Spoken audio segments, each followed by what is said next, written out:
J'étais dans une synagogue près du Gambetta ce soir, et on a lu, comme d'habitude, l'office du vendredi soir, le Lecha Dodi, poème de Shlomo Alkabetz, qui date du XVIe siècle.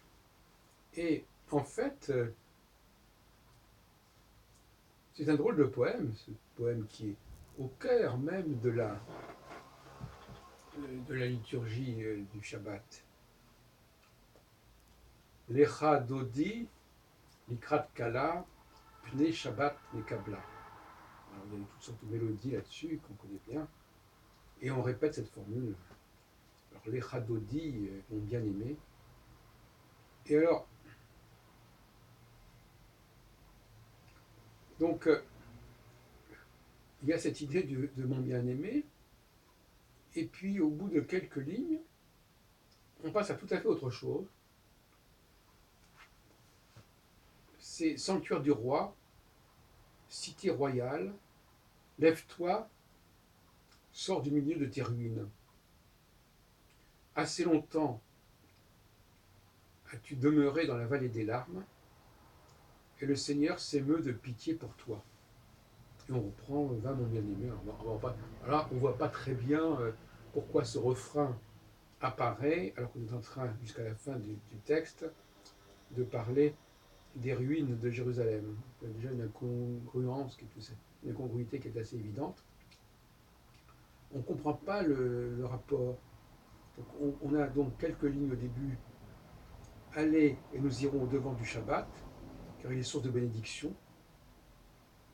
Et tout d'un coup, on nous s'adresse à Jérusalem, la pauvre Jérusalem en ruine. Dégage-toi de la poussière, lève-toi, réveille-toi. Et tout ça, c'est au féminin, itorori, etc. Puisqu'en hébreu, le féminin n'est pas lève-toi, kumi. Et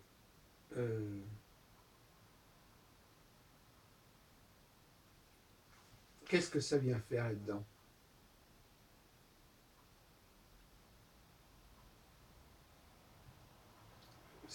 On attend effectivement le retour de la gloire de Jérusalem. Ton Dieu se réjouira, alors ça se termine, ton Dieu se réjouira de toi comme le fiancé se réjouit de la fiancée. Donc en fin de compte, Jérusalem, c'est la fiancée de Dieu en quelque sorte. Voilà. Et c'est un peu cela dont on nous parle. Mais en même temps, le nom de Jérusalem n'est pas prononcé. Et dans la traduction française, on ne sait même pas très bien à qui on parle, parce qu'on dit lève-toi, dégage-toi de la poussière, on ne voit pas très bien. En hébreu, on voit que ça s'adresse à un élément féminin, en l'occurrence la ville, et encore, on ne sait même pas. Sanctuaire du roi, Mikdash Meler, Ir Malchut, Ir Melucha, Kumi. Donc en fin de compte, c'est cela. Tout le reste s'adresse à la cité royale, Ir Melucha, le Meler. Sort du milieu de Rennes. Kumi Tse, Tsei, de féminin. Donc finalement, on a un texte qui est assez étrange et qu'on nous ressort tous les vendredis dans toutes les synagogues, qui nous parle de la fiancée. Et en fin de compte, cette fiancée, en réalité, c'est Jérusalem qui va renaître de ses cendres.